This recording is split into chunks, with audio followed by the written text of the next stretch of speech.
Today on our news review, we have first President Bola Ahmed Tinubu appointed retired General Christopher Musa as the new Minister of Defense to replace Alhaji Mohammed Badaru Abubakar. And also on security, the federal government has approved the promotion of 24,202 senior officers across four key paramilitary agencies under the Ministry of Interior. The national leader of the persons with disabilities in the ruling All Progressive Congress, Honorable Durotolu Ayebode Bankole, has demanded urgent and concrete action from federal, state, and local governments to fully implement the Discrimination Against Persons with Disability Prohibition Act 2018. Stay tuned while we review the news.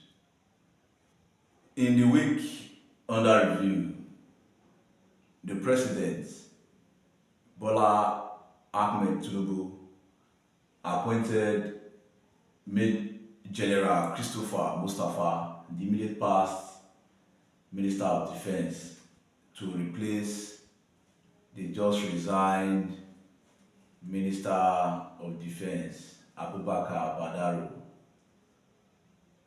Your take, Louis. Well, uh, thank you, Hamzat. It's another day, so let's kick off. Now, with this, I will say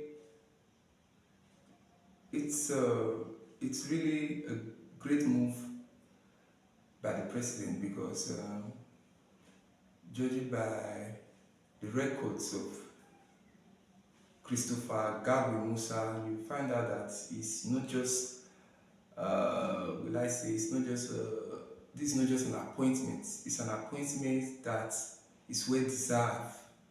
This is a man who has served the country in different dimensions, even in different ways in the military. He has served as an operation, as commander of Operation Lafia Dole, Hakim Dai. In fact, he has been at the front line of the counter-insurgency, terrorism, and in fact the banditry, insecurity problems, in fact insecurity threats we face as a country. He has been on the front line trying to make sure Nigeria, the country, and in fact the country wins the war on terrorism.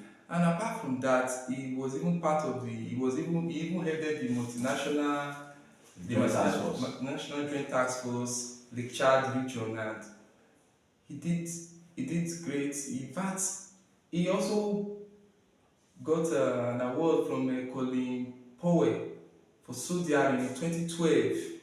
So, and this award was given meritoriously. So, this is a man I would say he has really done well, right from when he entered as when he became a student, he became a student in the NDA, right from his time in the NDA in 1986 before he graduated before he was commissioned as a second lieutenant in 1991. You find out that he's a man who understands what it means, in fact, what it means to fight terrorism, in fact, insurgency. So he's there. So he's that man. He's a very good.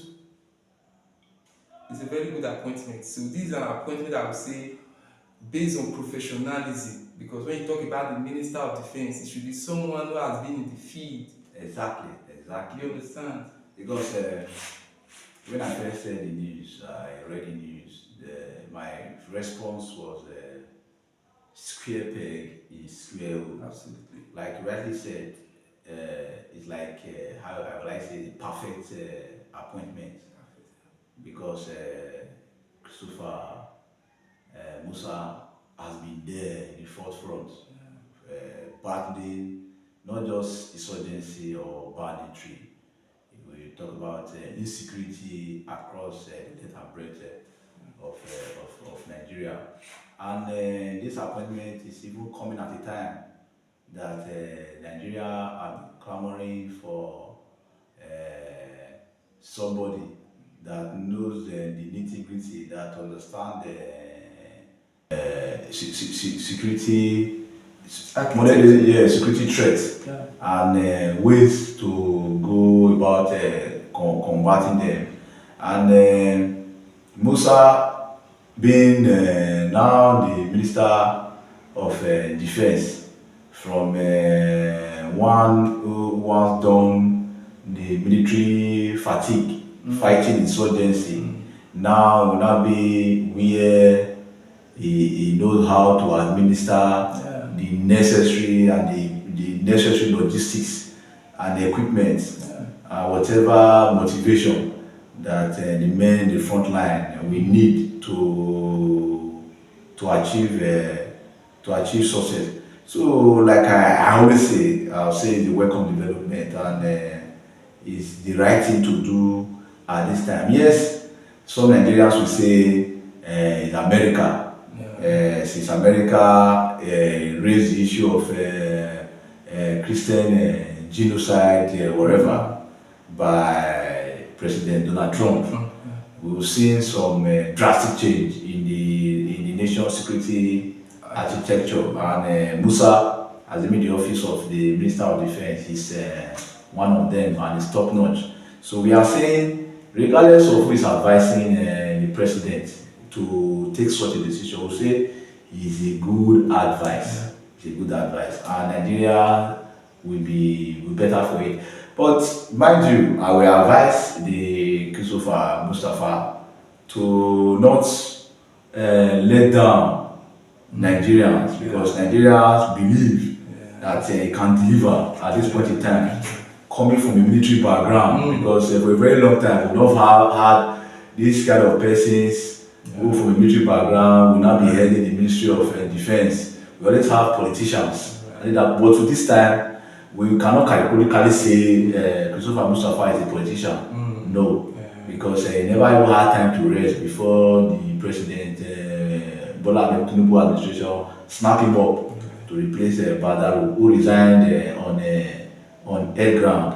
Like I said, Christopher Mustafa should ensure that he never let Nigeria down, and ensure that Nigeria see reasons to support him upon assuming the position of the Minister of Defense. Yes, like you pointed out, you point to looking at, he should make sure that the performance is able to a very large extent curtail this group, try to see how you can put terrorism to the barest minimum. The fight against insurgency, he tries to see how he can, with his position as Minister of Defense, he should also ensure that he should have this at the back of his mind, that a lot is expected of him at this point in time. So when it comes to, people believe now that we have someone who understands the system. So with that, I believe, with the caliber of person he is, he would not, I believe he's not going to fail Nigerians, and he's going to put, because just recently we've been hearing the news about what he's been telling the officers. There should be no excuse. If you see any bandit or terrorists, if seen, they should swing into action. And these are what they really need, the officers really need, because we've had issues of, probably, if you look at the military, you understand when it comes to information, it's like there's no free flow of information. The information is not coming smoothly, probably because that area of communication, I believe it's not been a very smooth one, because when the Minister of Defense is having a say, and you have the CDS, the Chief of Defense Staff, is also coming up with his own idea and stuff like that. But now, when the Minister of Defense calls the Chief of Defense, so it's easy for them to easily relate, for them to easily come to a conclusion. That in what you just said now, I remember vividly. That was what this same Christopher Mustafa hammered on, because after immediately he was sworn in at the Aso Rock Villa, when he was granted this, they would work hand in hand to achieve a common goal of securing Nigeria. That would be perfect. Hamzat, just during the week in review, the federal government has approved the promotion of 24,202 senior officers across 4 key paramilitary agencies under the Ministry of Interior. So, what's your take on this? This is a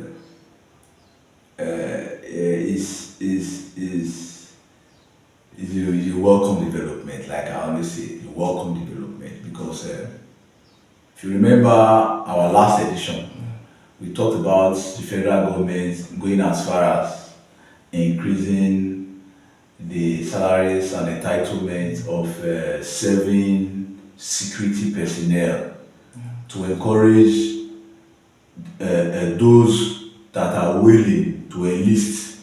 That not just that because they are patriotic, they will enlist. That even while they are patriotic, they enlist.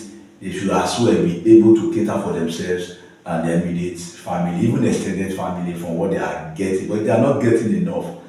They might be tempted to compromise, but that is not the case.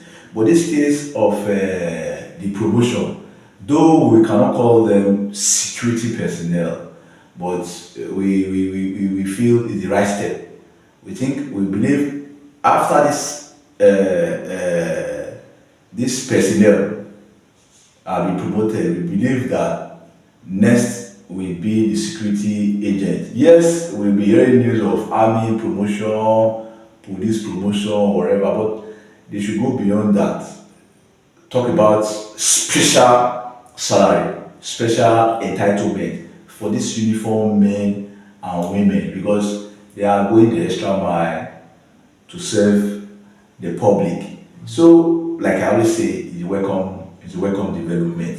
They should go as far as taking it to the various security agencies, not just promotion, but their salaries and entitlement being increased, so that they will be motivated to discharge their duties. Like you just said, Hamzat, you're very, very much on point, because this is what we hammered on earlier. We looked at how the security agencies can perform better. That for them to perform better, we talked about welfare, that there should be inducement, something that will boost their morale, like motivation.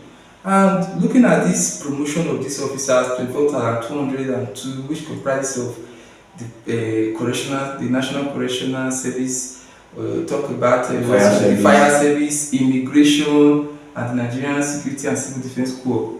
So now it's a very great move for this promotion, for these officers to have gotten this promotion. Now, if you look at what led to the promotion of this staff, according to the federal government, there have been issues of stagnation as regards promotion. And during the week in review, the Vice President Kashim Shettima said Nigeria's democracy depended on the media ecosystem anchored on ethics, integrity, and fact-based reporting. Yes, he made this clear at the 2025 Annual International Press Institute Conference in Abuja. So he was trying to let Nigerians know of the impacts the media has on the democracy, how it has affected positively and negatively, how it has affected the nation's democracy, and how it can still uphold the nation's democracy. So I'll say for quite some years now, I'll say 3 to 4 years, I've been in the media professionally. I have been opportune to have a better understanding of the impact the media can make as regards to our nation's democracy. So I would ask you this question, Hamzat. So how would you see the statement of the Vice President Kashim Shettima? So what's your take on that? That statement is hard Okay. at this time of our nation's democracy. Yeah. Because, like I always tell people, I'll say the media is the oxygen with which democracy breathes. Because without the media, Yeah. we cannot be talking about democracy. Mm. Because democracy entails accountability, democracy entails transparency. Yeah.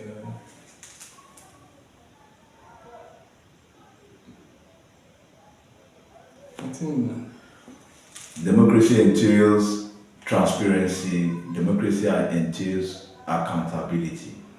And it is the media that we report, that will bring to the fore, that will bring before the public those those things, those information that those in the corridors of power that they don't want the public to be aware of. Yeah. Take for instance, a particular amount of money, I mean a math, be designated for a particular project that will serve the masses' interest, the people's interest. Then that money is being hijacked by some few persons as against what the money was meant for. It is still the media that we made it open, made it public for everybody to be aware that a particular amount or a particular budget for a particular project has been diverted, has been misappropriated. But mind you, that same time, that same media, we can still say become what some mischief makers, like what the vice president rightly used in that conference. Online Yes, mischief maker. yes, online mischief makers. They will take advantage of the media to misinform the public. They will take advantage of the media just to cause chaos because of what? Because of selfish interest.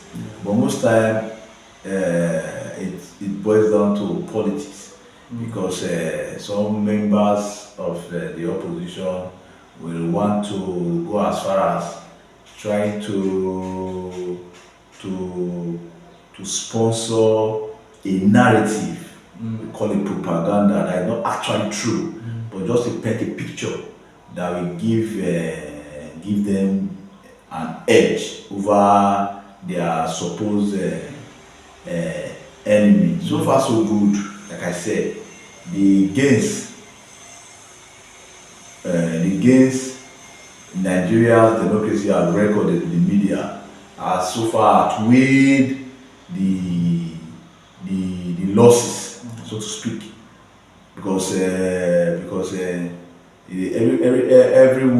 citizen is doing everything possible to see that this country still remain one indivisible entity, and in doing so, it is still the media they are using to champion this cause. Because without this kind of role being played by the media, I think those that don't mean well for the country, that want to use false narrative to polarize the country, I think by now they must have achieved more than the little they feel they must have achieved so far. You're very, very, very, very apt, in fact, you're correct with your views on the media, because like for me, I would say what the vice president said, where he talked about online mischief makers, looking at that area where he pointed online mischief makers, so he was talking about not even the traditional media poses a problem, but he was looking at the digital. Social Now media. that's social media. So he was trying to look at what online influencers are doing. And like I would say, though we have a whole lot of them, what would I say? I say, let's say some of them, let me use the word some of them, who are, who I would say, don't verify reports and they just post it out there. And they have teeming followers. That is where the issue comes from. So when these online, like online mischief makers, like you call them, these are online influencers, they make posts, they just share information and without even giving thought to the information, they post it online. Imagine an influencer who is having 2 million followers and you post an information online That is not that, correct. that is not correct, most especially when it comes to issue of security. Sensitive informations. You just see them just post something like this happened to the soldier to the military men who are at the front line. Okay, armed soldiers were like just bring false information about soldiers, about the military, about our security architecture. They bring informations about, in fact, about the government, and sometimes these narratives, these informations, once they are gotten from our neighbors, or rather from people outside the shores of this country, sometimes they may see this information as valid, and these narratives sometimes don't tell well about the nation's democracy. So I really believe, like I said, the online influencers, they should really try as much as possible to understand that they have a whole lot of role to play in ensuring that the nation's democracy is not, in fact, it's not decimated. That just during the week in review, the federal government has approved the promotion of 24,202 senior officers across 4 key paramilitary agencies under the Ministry of Interior. So, what's your take on this? This is a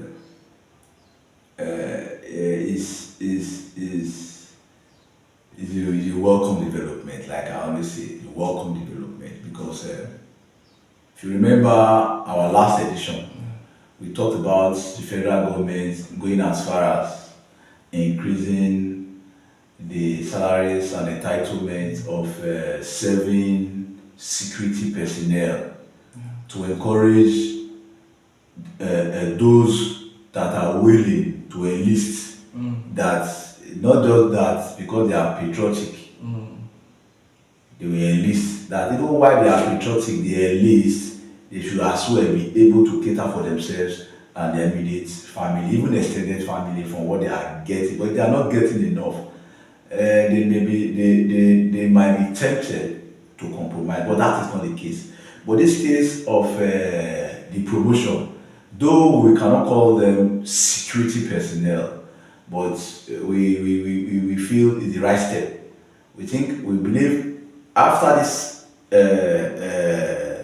this personnel are being promoted, we believe that next will be the security agent. Yes, we'll be hearing news of army promotion, police promotion, whatever, but they should go beyond that. Talk about special salary, special entitlement for these uniform men and women, because they are going the extra mile to serve the public. So, like I always say, it's a welcome development. They should go as far as taking it to the various security agencies, not just promotion, but their salaries and entitlement being increased, so that they will be motivated to discharge their duties. Like you just said, Hamzat, you're very, very much on point, because this is what we hammered on earlier. We looked at how the security agencies can perform better. That for them to perform better, we talked about welfare, that there should be inducement, something that will boost their morale, like motivation. And looking at this promotion of these officers, 24,202, which comprises of the National Correctional Service, talk about Fire also the service. Fire Service, Immigration, and the Nigerian Security and Civil Defense Corps. So now it's a very great move for this promotion, for these officers to have gotten this promotion. During the week under review, the leader of persons living with disabilities that are members of the All Progressive Congress, the ruling APC, in commemoration of the World Disability Day, precisely during the week under review, December 3rd, he called on the federal, the state and local governments to take concrete action to ensure the implementation of the Discrimination Against Persons with Disability Prohibition Act 2018, which is long overdue. So what do you have to say about this call? Well, I would say to start with, every nation, or rather, should I use a country, is seen as considerate, or rather, is seen as kind based on how it treats the vulnerable. So it's not, when you look at, if you're looking at the strength or at the weight of a country, first of all, you look at how do they see the vulnerables? How the authorities treat How are these people treated? vulnerable, yeah. So if you go to Western societies, you go to saner climes, you go to advanced world, you see, when it comes to the issues of the vulnerable, they are well catered for, because they never ask for such a life. Life happens to everybody. And for that reason, they ought to be treated with fairness, with equity. So I see no reason why the government is showing like a dassical posture as regards to people with disabilities. So to me, I would say the government need to do a whole lot when it comes to this. Yes, disabilities. not just a whole lot. They just need to do the needful, because that is the needful. Because you can't just go about saying you are the giant of Africa without meeting the qualities that qualifies a nation to become a giant. We should not just be giant because of our population size. We should not just be giant because we are the most populous black nation. I think we should be giants in all spheres of human endeavor, especially that have to do with sustainable development, which these vulnerable persons, persons with disabilities that that we are talking about now, falls in. Because the Sustainable Development Goals, 16 of that goal, talked about building inclusivity, institution that cater for all, regardless of their social or whatever status. Because Nigeria have come of age, we should not, at this time, 2025, after enacting a law in 2018, by 2025, we are talking about or calling the federal government, the state government, the local government to ensure that that law is enforced, is put into use. Because why? Persons with disability are not different from other able persons, because we are all one and equal, created by one God. We deserve equal opportunities. We deserve equal rights. Like the program I attended yesterday, right above charity, he talked about persons with disability. They are not seeking for help. They are seeking for what rightly due them. Yeah. And the enforcement, the implementation of this Disability Act, National Disability Act, is one of those rights that is due them. So that call coming directly from the APC leader, I mean the leader of APC, heading the person with disability and other vulnerable groups, making this call at this point in time, calling his party, I think it shows the really members of that same party, they have gone beyond being loyal to their party to being loyal to humanity, because humanity should come first before politicking. So I believe that call come at the right time, and it's very important that the president should not just go, or the presidency of the federal government should not just go as far as ensuring there is a domestication of this law across the 36 states of the federal, including the FCT.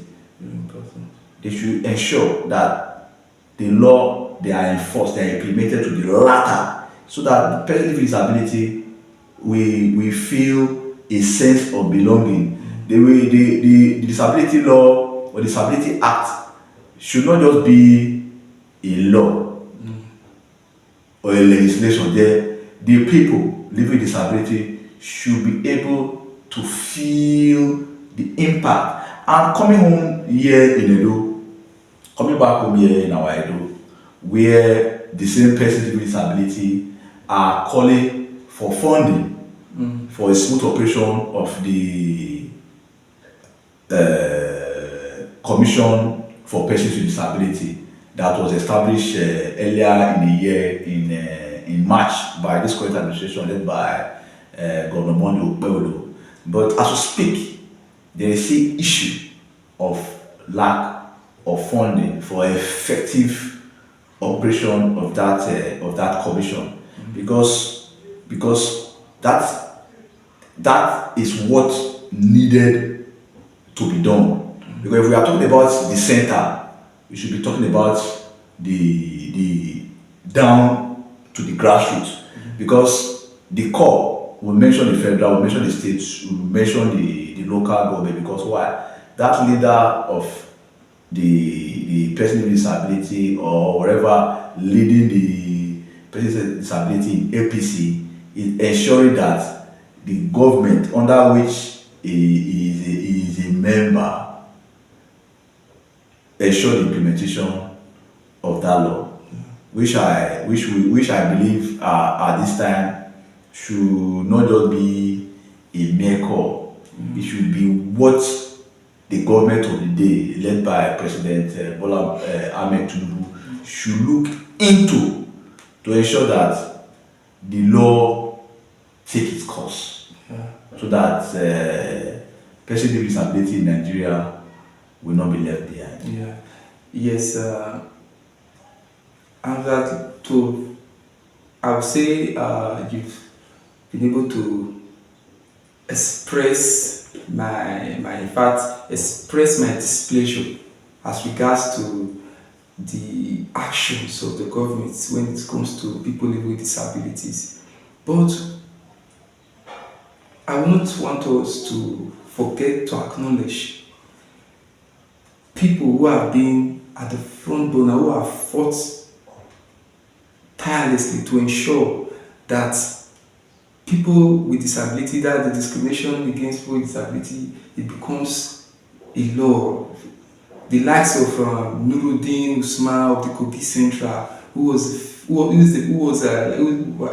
a pioneer, who led the fight for people with disability, coming up before it later gained traction by Francis Ali Mehona, the senator representing Francis Ali Mehona, the former senator representing Edo North Senatorial District. Yes, he was the person who later sponsored that bill and ensured that it was passed. And I would say these men have really tried all the, if at all they can, to ensure that people with disabilities they are recognized in the society today. And just recently we had this Larry Okunlola representing Surulere 2 federal constituency. He also, and the likes of Osita representing Imo at the Senate. Now, this at the National Assembly, these men have, they recently they anchored on the need for proper budgets when it comes to budget allocation and how these persons, or rather people with disability, should be well catered for. So I would say the government really has to do a lot. Now, when it comes to infrastructure, when it comes to domestication, like you said, a lot of states, I believe some states have not yet domesticated this bee. Thank God for those states who have domesticated this bee, but they're making it, setting this commission, setting up a commission for them, making it, giving them a building, or rather give housing them and say, okay, you don't have a body, you place a body in charge of this commission without funding. It's just like an ink on paper without any effort. So I believe apart from what the government have done, a whole lot needs to be done. And as regards to infrastructure, now the governor is seeing how he's talking about infrastructure. As he looks at infrastructure, he should also make sure he carries along people with disability. Yes, I'll come in there. Just remind me.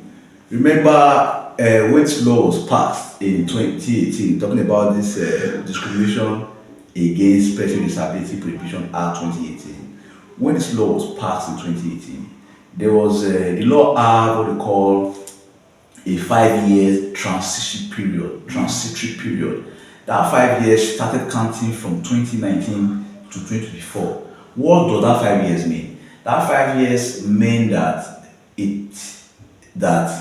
institutions, organizations, individuals, or stakeholders, the public, so to speak, the general public, will use that 5 years period to put their environment in order. I mean, to be well abreast about the Disability Act, to be well abreast about the law, so that will be well guided. So when I talk about infrastructure, put their environment in order, that they should ensure that their environment are disability friendly within that space of that 5 years transition period. Yeah. But this 5 year transition period that started from 2019 to 2024 have elapsed.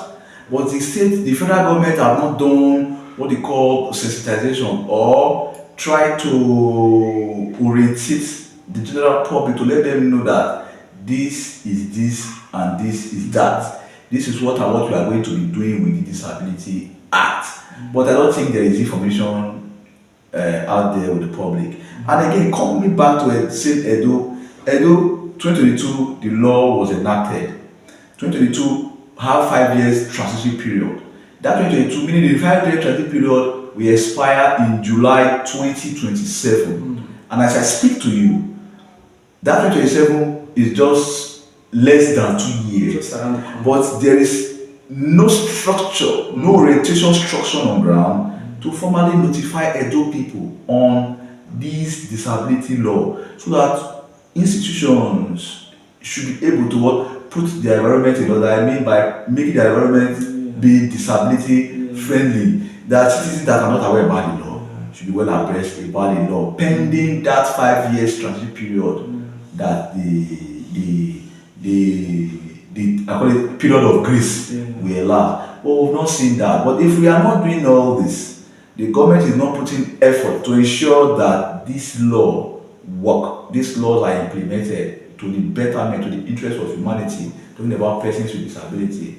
I think the effort of those you mentioned, talking about Nuruddin, talking about Francis Adenike, talking about Okunlola. So it's like their effort should be capped, should not be in vain, because they've started this race.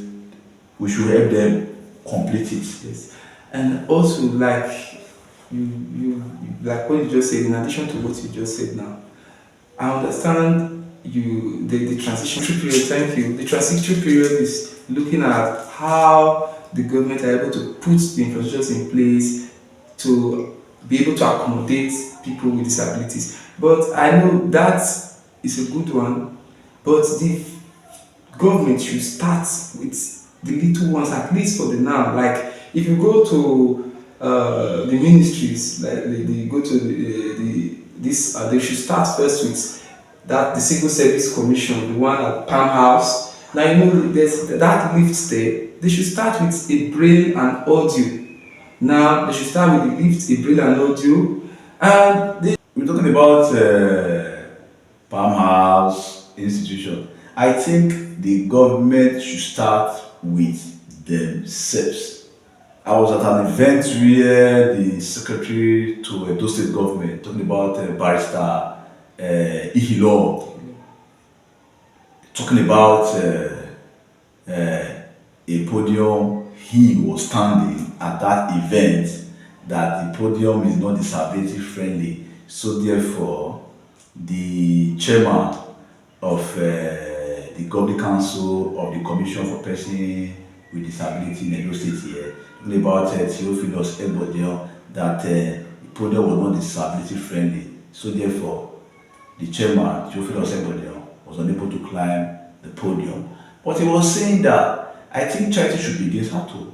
He should have first of all talking about his own office. Because his office, the last time I checked, is upstairs, right there at the government house. I don't think there's a ramp that you can use your wheelchair to access the top floor.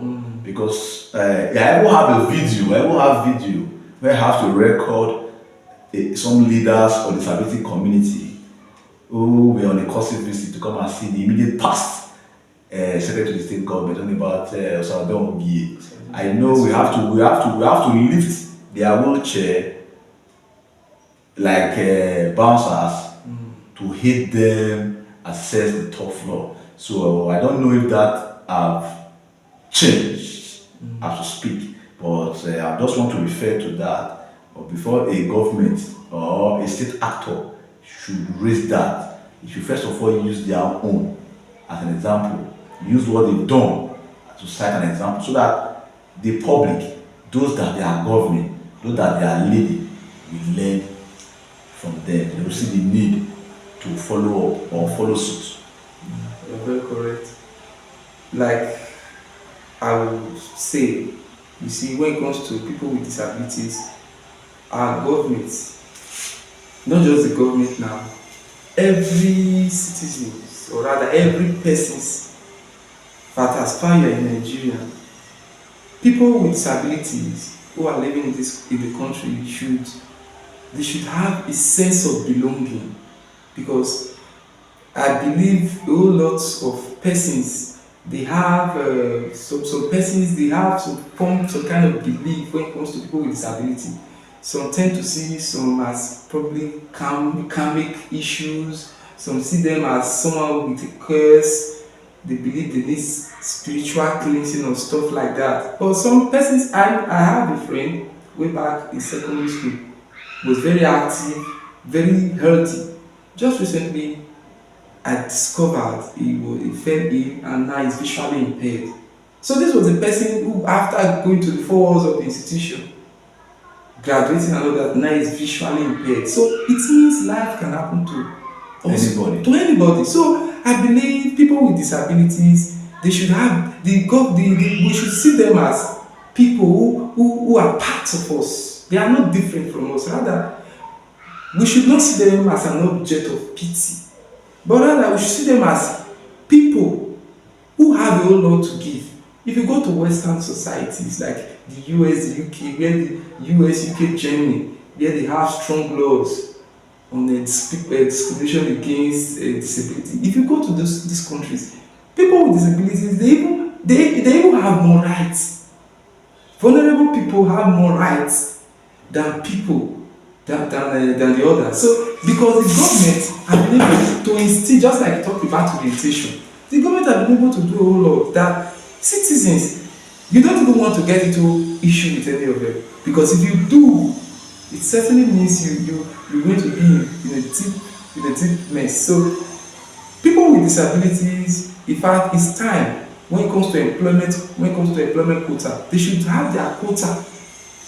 If we're not giving them a quota, then we should just ensure, the country should ensure, if they don't have a recommended quota, the country should ensure they are given the same level playing field.